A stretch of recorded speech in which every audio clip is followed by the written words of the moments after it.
kuno. Ketinggalan zaman itu Kiai. Ya tapi agak mahal ya. Kalau yang bikinan Cina nggak ada itunya Kiai. Ya, ya, harus teknologi yang canggih. Ya teleponnya bangsa 7 juta ke atas lah Kiai. Bangsa sapi satu lah. Lah ini saudara-saudara, ini juga merupakan tantangan Kiai. Kemajuan teknologi ini Kiai, Rasulullah sudah nulis secara terperinci Kiai, dan Kiai baca hadis ini. Inna mimma akhafu alaikum ba'di ma yuftahu alaikum min zahratid dunya wa zinatiha. Ini harfian Kiai. Dalam bahasa Inggrisnya letterlek sudah ini, harfian. Inna mimma akhafu alaikum ba'di, sesungguhnya di antara yang saya takuti nanti setelah saya meninggal dunia, kata Rasulullah. Apa yang ditakuti Rasulullah setelah meninggal nanti?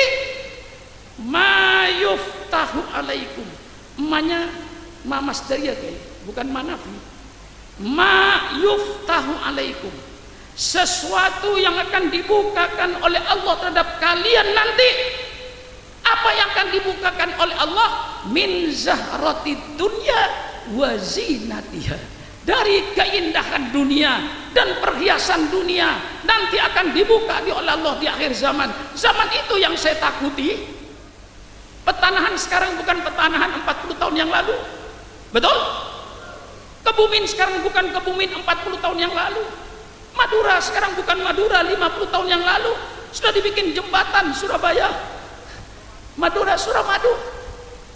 Gedong-gedong dulu kalau saya melihat gedong lantai 3, lantai 4 kagum Kiai. Sekarang di pesantren saya sekitar pesantren gedong lantai 60 Kiai. 60 ke atas. Jalan layang, jalan di bawah tanah. Subhanallah. Ini Rasulullah 1400 tahun yang lalu bersabdanya. Inna mimma akhafu alaikum ba'di, sesungguhnya di antara yang saya takuti terhadap umatku nanti, ma yuftahu alaikum, sesuatu yang akan dibukakan oleh Allah atas kalian. Minnya lil bayan. Ini ilmu pesantrennya ya. Kalau terjemahan tidak ada keterangannya itu. Min lil bayan min zahratid dunya wa zinatiha. Nanti dunia akan indah, dunia akan jadi cantik setelah teknologi dibuka oleh Allah. Zaman itu yang saya takuti. Mengapa Rasulullah takut? Kalau zaman itu nanti terjadi, maka akan terjadilah pergeseran nilai. Nilai-nilai agama akan tergeser. Lama-lama agamanya tergusur. Maka umat Islam di petanahan bukan hanya sawahmu yang tergusur untuk perumahan, bukan hanya sawahmu yang tergusur untuk industri. Yang lebih berbahaya lagi, agamamu akan tergusur dari permukaan bumi ini. Dan sekarang sudah terjadi Pak. Betul apa tidak? Sudah terjadi. Nilai-nilai agama mulai ditinggal, diganti dengan nilai-nilai kebendaan. Betul apa tidak? Kalau dulu tolok ukurnya hidup itu adalah agama, cari duit ukurannya agama. Betul? Halal apa haram? Haram tidak, riba tidak, korupsi tidak. Sekarang agama sudah tidak menjadi ukuran. Mencari duit ukurannya duit, asal dapat duit. Asal dapat duit. Halal haram tidak peduli, nipu orang tidak peduli, riba tidak peduli, ngurangin timbangan tidak peduli, suap menyuap, sogok menyogok tidak peduli, ngerampok duit rakyat, korupsi, makan duit negara tidak peduli. Yang penting perutnya kenyang, halal haram tidak peduli. Lah inilah sudah terjadi apa yang dikhawatirkan Rasulullah. Semuanya sekarang itu dinilai dengan duit Pak. Dahsyat hancurnya moral bangsa Indonesia. Cari duit ukurannya duit, sampai cari mantu ukurannya duit Bu. Kalau tamunya yang datang pakai sepeda ontel, apa sepeda ontelnya? Pit, hah? Pit ya. Kalau tamunya yang datang pakai sepeda pit, ibunya, ya, oh ya nggak usah sepeda bu, nggak usah pakai pit gitu ya. Ya sama dengan kiai. Apa itu? Gunung Jabal Nur. Ayo kiai ngaku. Gunung Jabal Nur. Sudah ada jabal kok pakai gunung lagi. Tadi saya juga gitu bu. Jadi tapi kalau saya salah langsung dikeroyok. Awas kalau kau salah nanti ya. Kalau tamunya yang datang pakai pit, ibunya datang sama suaminya, Pak, barangkali tamu itu nanyain anak perawan kita Pak, kasih tahu aja Pak, sudah ada jodohnya, walaupun belum ada, karena tamunya pakai sepeda, pakai pit, salah lagi, ya, karena tamunya pakai pit, baik. Kalau tamunya pakai Innova baru, pakai Avanza, ibunya datang sama bapaknya, Pak, barangkali tamu itu nanyain anak perawan kita Pak, terima Pak, kaya Pak, nanti kita ke Kebumen tidak naik angkot Pak, naik mobil mantu, terima Pak, nanti rumah kita dibangun kaya Pak. Iya Pak ya? Iya.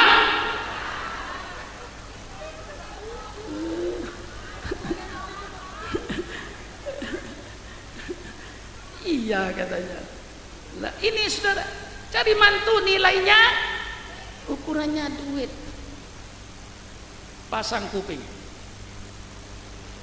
Pasang kupingmu.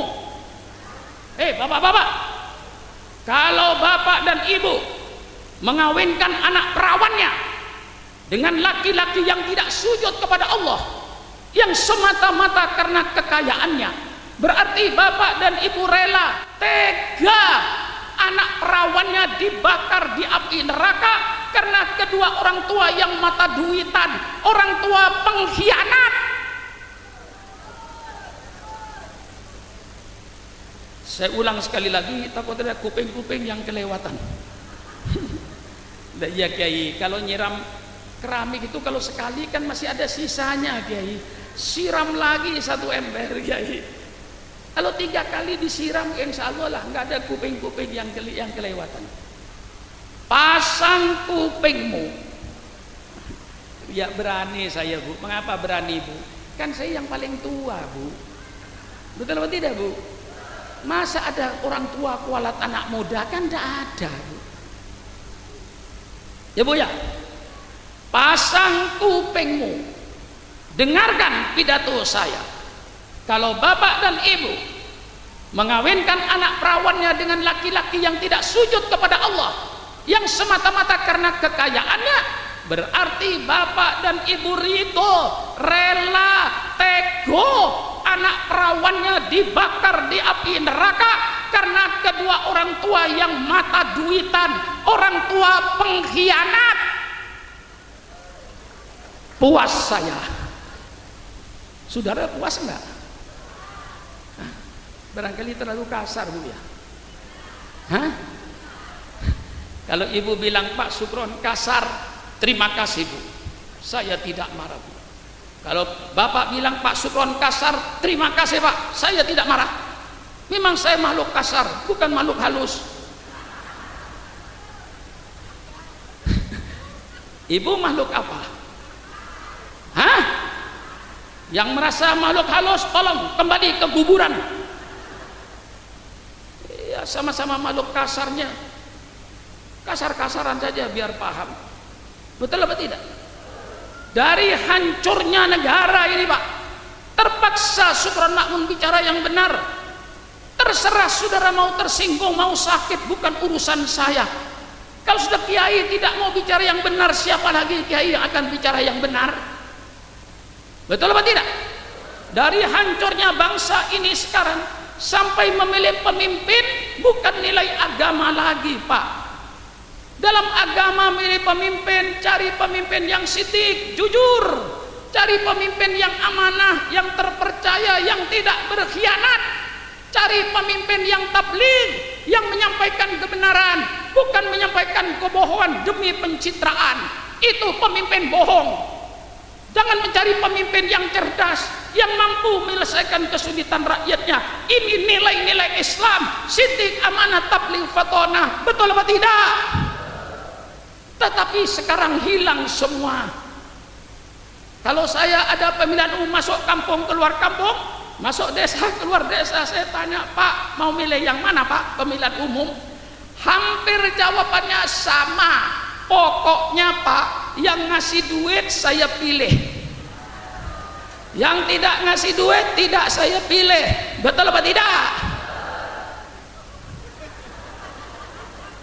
Maka di Indonesia yang terwujud bukan demokrasi yang kita inginkan. Di Indonesia ini terjadi demokrasi penyuapan massal. Kalau tidak menyuap, tidak bisa jadi pemimpin di Indonesia. Semua pemimpin harus menyuap dulu, baru bisa jadi pemimpin. Tidak bakalan jadi pemimpin. Ayo bicara dengan Syukron Makmun. Tangkap. Siapa yang akan menyelamatkan umat ini kalau bukan Kiai? Betul atau tidak? Kadang-kadang rakyat dibodohin, Kiai. Misalnya Kiai pemimpin partai, ya Kiai, umpama saya ingin dicalonkan jadi bupati atau jadi DPR, tolong ketua umum partai, walaupun saya bukan anggota partai, tolong calonkan saya jadi anggota DPR. Kata Kiai, wani piro? Rahasia apa bukan? Rahasia apa bukan? Rahasia apa bukan? Bukan rahasia ini. Pak militer juga tahu kok, cuman pura-pura nggak tahu. Saya bukan pengurus partai, bukan anggota, dicalonkan 5 miliar, dikatakan mahar. Rakyat jadi bodoh. Mahar itu Kiai cuman diangkat nikah. Selain akad nikah tidak ada mahar. Itu pembohongan kepada masyarakat, bahasa bohong untuk membohongi masyarakat dikatakan mahar. Pada itu sogok menyogok, suap menyuap untuk menjadi pejabat. Syukron Makmun harus berkata yang benar. Saya mau mati, ada malaikat mungkar wa nakir. Bagaimana Kiai? Ya saya katakan yang benar sekarang. Saya ingin menyelamatkan bangsa. Saya tidak ridho dengan demokrasi yang ada sekarang ini. Demokrasi main duit. Siapa yang tidak main duit? Tunjukkan sama saya. Sehingga berebut untuk jadi tim sukses. Tim sukses pasti sukses. Nggak ada tim sukses tidak sukses. Untuk apa? Tim sukses itu pasti sukses. Tidak ada tim sukses yang tidak sukses. Soal jagonya tidak sukses, ya jagonya yang tidak sukses. Tim suksesnya persis sukses itu. Apa mau dibiarkan demokrasi begini nih Pak? Tolong pejabat-pejabat pemerintah, mari jujur semua. Apa begini mau dibiarkan terus? Dengan gaya seperti ini? Apa tidak hancur negara ini? Kalau dengan money politik terus? Subhanallah. Nanti setelah dicalonkan saya jadi calon, saya berhubungan lagi dengan tokoh-tokoh formal. Betul ya? Berhubungan lagi dengan tokoh-tokoh non formal. Ustadz punya majelis taklim, tolong Ustadz, berapa anggotanya yang ngaji tiap minggu? 200 Pak Syukron, tolonglah sosialisasikan suruh milih saya. Kata ustadznya, wani piro. Ini rahasia apa bukan? Rahasia apa bukan? Bukan, tahu semua kok. Yang ngerjakan tahu, tapi yang ngerjakan tetap tidak ada money politik. Padahal dia yang ngerjain. Subhanallah, kemunafikan sudah luar biasa Pak. Sudah tidak malu-malu lagi berbohong itu. Lah kalau sudah sistemnya, caranya pemilu sudah tidak benar, akan menghasilkan pemimpin yang tidak benar. Betul apa tidak? Lah mari kita selamatkan bangsa ini. Mari demokrasi yang sehat kita pilih bukan karena duitnya, tapi kita pilih karena karirnya, karena sidik, amanah, tabligh fatonah kita pilih. Orang Kebumen memilih bupati yang tidak bagi-bagi duit, memilih bupati yang sidik, memilih pemimpin DPR yang sidik, memilih gubernur yang sidik, yang tidak bagi-bagi duit lebih bagus daripada pemimpin yang bagi-bagi duit. Asal dia sidik, betul? Pemimpin yang amanah, tidak bagi-bagi duit, pilih. Akan lebih sejahtera rakyat daripada memilih pemimpin yang bagi-bagi duit, yang hanya merampok duit rakyat seperti sekarang ini. Pemimpin yang bagus banyak, pemimpin yang tidak bagus lebih banyak. Betul apa tidak? Ini menteri dalam negeri Pak yang ngomong, bukan Syukron Makmun. 540 lebih kepala daerah, 330 maling. Mana lebih banyak yang maling dan yang bukan maling? Mudah-mudahan pejabat-pejabat di Kebumen saya doakan, termasuk pejabat-pejabat yang jujur, tidak kena KPK. Betul atau tidak? Kita doakan Allah kasih hidayat, kasih Allah petunjuk untuk menjadi pemimpin yang siddiq, amanah, tabligh fatonah. Betul atau tidak? Ini serang kenyataan semacam ini Pak. Saya yang umurnya sudah 76 tahun melihat negara begini ini bercucuran air mata saya. Sedih saya melihatnya. Kok begini jadinya rakyat ini? Kok hanya matanya mata duitan? Mau saya keluarkan hadis tuh. Jangan tersinggung ya. Saya keluarkan ya.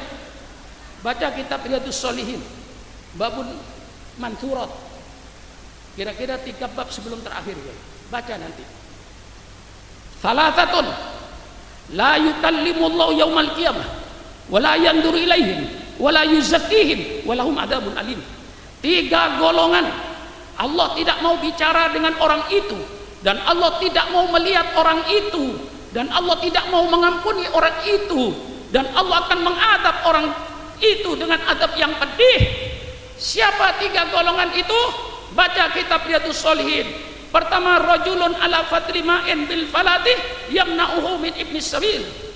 Orang yang punya kelebihan air di padang pasir, Kiai, bukan di Kebumen, di padang pasir, yang tidak mau kasih minum sama musafir yang mau mati kehausan. Oh, istilah sekarang Kiai kerennya, tidak punya kepedulian sosial, akan diazab oleh Allah.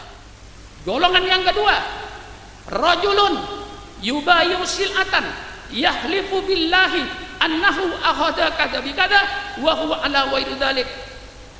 Orang yang mengadakan transaksi jual beli setelah sholat asar, sebenarnya kapan saja, cuman kalau sholat asar itu 2 malaikat kumpul, malaikat siang kumpul, malaikat malam turun. Nah, kapan saja sebenarnya mengadakan transaksi jual beli pakai sumpah demi Allah, tapi kedua-duanya bohong. Saya teruskan. Ini yang sedang dikerjakan oleh bangsa Indonesia. Tertulis Kiai, ini mukjizatnya Rasulullah. Bicara 1400 tahun yang lalu, sekarang jadi kenyataan. Saya keluarkan. Dikeluarkan.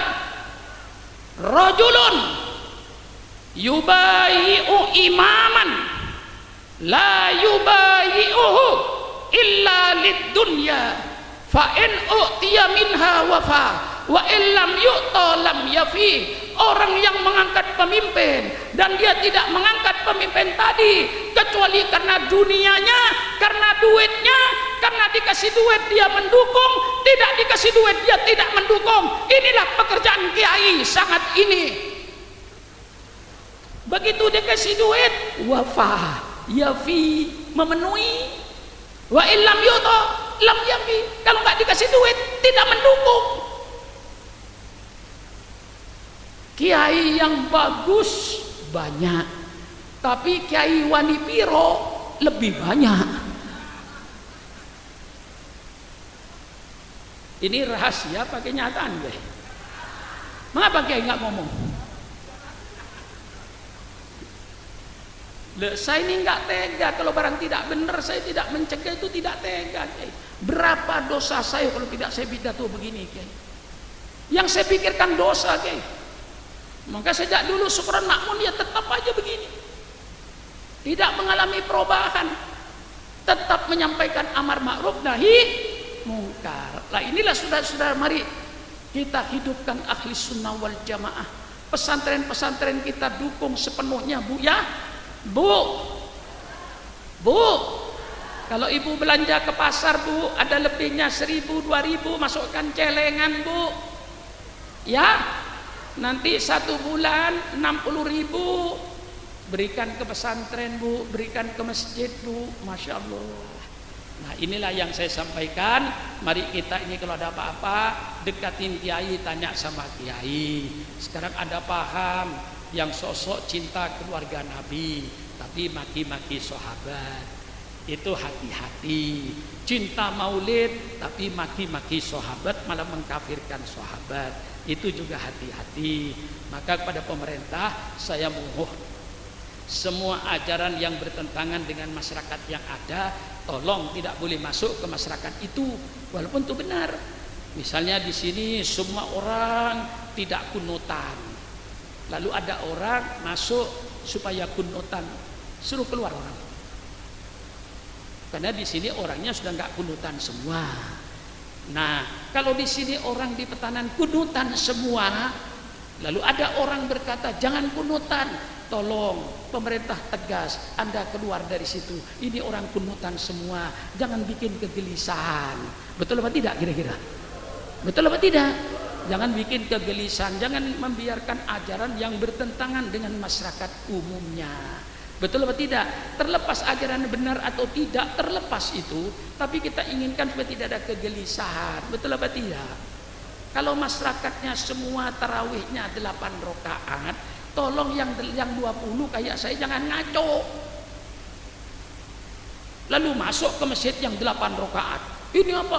Saudara sembahyang 8 rakaat, sholat di korting-korting. Nah, bikin kegelisahan, betul apa tidak? Saya melihat saudara saya sholat tarawih 8 rakaat, alhamdulillah masih sholat tarawih. Tidak tarawih pun gak apa-apa, cuman keterlaluan. Nah gitu aja. Karena sunatnya setahun sekali. Orang yang 8 melihat syukuran makmun 20, hendaknya alhamdulillah Pak Sukron sholat tarawihnya 23 dengan witirnya 3 kali lebih banyak dari saya, mudah-mudahan pahalanya lebih banyak dari saya. Saya cuma 8, Pak Sukron 20. Tentu yang 20 kan lebih banyak pahalanya. Apa? Ya saling hormat menghormati dong. Jangan yang 20 masuk ke masjid yang 8 diobrak-abrik orang sholat 8 rakaat. Sudahlah, alhamdulillah masih sholat tarawih. Betul apa tidak? Juga yang 8 tidak usah mengobrak-abrik yang 20. Alhamdulillah Pak Sukron sholat tarawih 20 lebih banyak dari saya. Mudah-mudahan Allah beri pahala lebih banyak dari saya. Bagus nggak kalau yang 8 doanya begitu? Hah? Iya, jangan bikin macam-macam di masyarakat itu. Maka saya minta pada pemerintah, awasi. Kalau masyarakat ini semuanya masyarakat Nahdlatul Ulama, Nahdien, jaga itu ketenangannya. Lalu ada orang yang berkata maulid bid'ah, masuk neraka, ini masuk, tolonglah. Ya kalau semua yang baru masuk neraka semua, Pak. Zaman Rasulullah tidak ada Quran seperti itu. Quran itu bid'ah. Bid'ah Quran itu. Zaman Rasulullah Quran itu dihafal. Bukan satu kitab. Dihafal. Kitab tafsir Jalalain bid'ah. Zaman Nabi tidak ada tafsir Jalalain. Imriti bid'ah. Zaman Nabi tidak ada Imriti, tidak ada Jurumiyah, tidak ada Alfiyah Ibnu Malik. Itu barang baru semua. Tapi kan bagus ilmu kan. Nah disinilah sudah lapang dadanya, disitulah. Mari kita lapang dada, saling hormat menghormati. Saudara tidak mau tahlilan, ya sudah nggak usah tahlilan. Tapi jangan menyalahkan orang yang tahlilan. Selama perbedaan itu perbedaan yang remeh-remeh lah, persilahkan saja, itu memang haknya. Tetapi kalau ajaran itu sampai merusak akidah kita, harus ngaku Nabi setelah adanya Nabi Muhammad, mengkafirkan para sahabat-sahabat Nabi, Abu Bakar kafir, Umar kafir, Utsman kafir, inilah yang harus kita berantas. Betul apa tidak? Kalau perbedaan kunut tidak kunut, sudahlah, yang tidak kunut yang nggak usah kunut. yang syukuran makmun kunutan, saudara tidak usah disalahkan. Betul atau tidak? Jadi masyarakat damai gitulah. Inilah dari saya, terima kasih pada seluruh pejabat pemerintah baik sipil maupun militer, kerjasamanya yang baik dalam pengajian ini. Sekian saja, kurang lebihnya saya minta maaf. Wallahul muwaffiq ila aqwamit thoriq. Wassalamualaikum warahmatullahi wabarakatuh.